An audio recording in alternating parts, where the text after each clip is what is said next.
Welcome to Hannity tonight. In just a moment, the great one from his bunker. Mark Levin will join us for a live, rare interview. And together, we're going to hold President Obama accountable for all the tall tales that he told during last night's State of the Union address. But first, the Associated Press fact-checked the president's speech, and they said that President Obama was, quote, cherry-picking when it came to a few of the facts. Now, here are two of the biggest mistruths. Watch this. After years of grueling recession, our businesses have created over 6 million new jobs. After shedding jobs for more than 10 years, our manufacturers have added about 500,000 jobs over the past 3. Now, we all wish those numbers that he threw out were true, but unfortunately, as many fact-checkers pointed out today, those numbers are not even close. And, of course, President Obama also failed to mention that unemployment is higher today than the day he took office. But those were not the only questionable figures that he tossed around last night. Let's watch this. Over the last few years, both parties have worked together to reduce the deficit by more than $2.5 trillion, mostly through spending cuts, but also by raising tax rates on the wealthiest 1% of Americans. As a result, we are more than halfway towards the goal of $4 trillion in deficit reduction that economists say we need to stabilize our finances. Tonight, I'll lay out additional proposals that are fully paid for and fully consistent with the budget framework both parties agreed to just 18 months ago. Let me repeat. Nothing I'm proposing tonight should increase our deficit by a single dime. Pretty amazing the president can say that with a straight face, because according to the Treasury Department, since the day that he stepped in the Oval Office, the outstanding public debt has increased by over $5.8 trillion. And guess what? That's 58.6 trillion dimes. Joining me with reaction, we call him the great one, out of his bunker. Rare, you know, it probably would be easier to get an interview with Obama and the Pope than to get you out of that bunker. Welcome, old great one. How are you? I'm good. How are you, brother? Good. All right. You know, this figure, let's go to this. He says this thing, that's not going to add one dime to the deficit. Republicans came out with an ad. Let's start there. Nothing I'm proposing tonight should increase our deficit by a single dime. Healthcare reform will not add one dime to our deficit without adding a dime to our deficits. I won't sign it if that reform adds even one dime to our deficit over the next decade. And I mean what I say. Simple rule that says Congress can't spend a dime without cutting a dime elsewhere. This legislation is fully paid for and will not add one single dime to our deficit. We will not pay for health insurance reform by adding to our deficits. I will not sign a bill that adds a dime to our deficits, either now or in the future. I will not sign a plan that adds one dime to our deficit. And the only way we can do it, we will not add one dime to our deficit. If Washington starts taking responsibility for every dime that it's spent, so that it doesn't add a dime to our deficit. 58.6 trillion dimes, Mr. Levin. You know, I would say to the president, why do you keep lying? Why do you keep lying to the American people? A Castro-like speech last night, albeit in English. Lie after lie after lie. I'll tell you why you keep lying, because your record stinks. 23 million people are unemployed. Real unemployment's almost 15%. You didn't say any of this in your long speech last night. 1 in every 4 families affected by unemployment. 8.5 million people have left the workforce, the lowest since 1948. 1 in 6 people live in poverty. Median family income has dropped by 5%. Meanwhile, the members of Congress are jumping up like clapping seals, applauding all this. Gasoline prices, the highest on record for any February 13th. The economy actually shrank. Nearly 25 cents of every dollar produced in our economy is taken by the federal government. He didn't say any of this. He didn't say any of this because it's embarrassing. It's a disaster. And here's the problem. The reason why he doesn't take responsibility for this is, before you can even hold him to account, he's proposing more programs, more trusts, more partnerships, more agencies, more spending, and so you can't keep up with the guy. So for him, America is a problem. The free enterprise system is a problem. The American people are a problem. He treats us like we're France.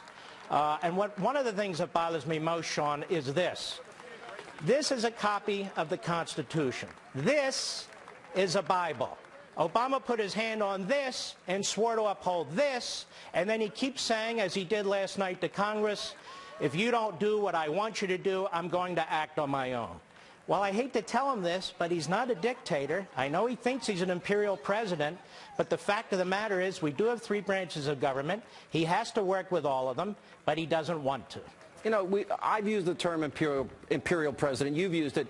You know, in your book, Ameritopia, you actually said this is a post-constitutional America.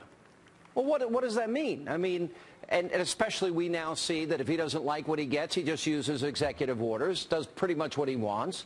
But in the context of what he's doing, what does that mean for the country?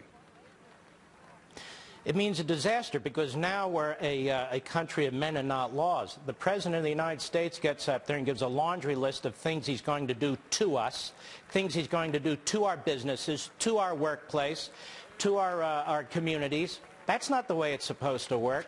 We're the citizens. We're not the subjects. And the fact of the matter is the Constitution does not confer this kind of power on the President. Big deal. He won an election. Congratulations. He won by 3 or 4%. He's not exactly landslide Barack. Okay, we get it. He's President. But the Constitution was not up for election on election night. And I'm sick and tired of him and his party and his sycophants constantly promoting ideas that will attack it. As an example, the Second Amendment. All of his proposals on how to change the Second Amendment. That Second Amendment belongs to us, we the people, like all the rest of the Bill of Rights. The First Amendment, where he attacks religious liberty. The Fourth Amendment, where he attacks due process. The Fifth Amendment, where he attacks property rights. The Ninth Amendment, which he ignores. The Tenth Amendment, federalism, which he thinks is a joke.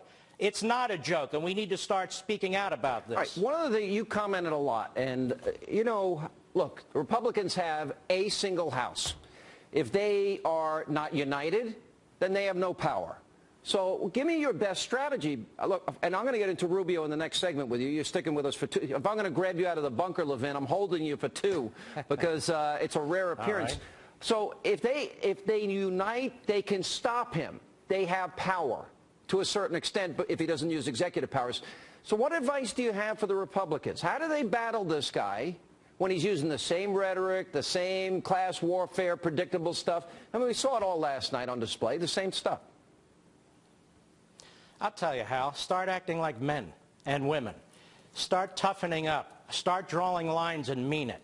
Just say no, as Nancy Reagan used to say, but just say no to Obama. Obama's addicted to government. He's addicted to debt. He's addicted to spending. Okay, well, we have a problem on our hands. We can't keep feeding it. So sometimes you got to make some tough decisions. If it requires shutting down the government a few days, you shut it down. Hell, we shut down the government every weekend. Everybody goes home, you know, except for essential services. Are they all there at the Agriculture Department and the EPA on Saturdays and Sundays? No. Well, we'll extend their weekend to Thursday or Friday. There are things that we can do and we must do. But most of all, speak out. Tell the American people what you see. Tell the American people what this administration is. Tell them what he's doing to this country. Stop acting like groomed politicians. Speak in plain English. What do you fear the most? I look at the debt and the deficit and I'm saying, how does America now rob for our kids? It'll be the first generation where we leave the country worse off than what we inherited. I look at the world as falling apart. He's cutting defense, and we're giving F-16s to the Muslim Brotherhood along with our best tanks. So I'm worried on the national security front. What do you fear the most? Well, I fear it all. I fear exactly what you say. It's across the board. This president has unleashed so many attacks on our system, on our society, and it's obviously quite intentional. That's what he means by fundamentally transforming America. What he means by that is hollowing out our military, which he considers imperial and colonial type of a military that has done negative things. Imagine that, the commander-in-chief. He is not securing the border despite the propaganda. Anybody goes down to the border, you know it. He's using executive fiats to undermine existing law, whether it's welfare and the work aspect of it, whether it's our immigration laws, and now they're destroying our health care system, one regulation at a time. I fear it all. The issue is, what do we do about it? What we do about it is we dig in and we fight him every step of the way. Whatever he wants, he doesn't get. When he violates the separation of powers doctrine and starts legislating by fiat, we go into court. If we lose in court, we take him to court on another matter.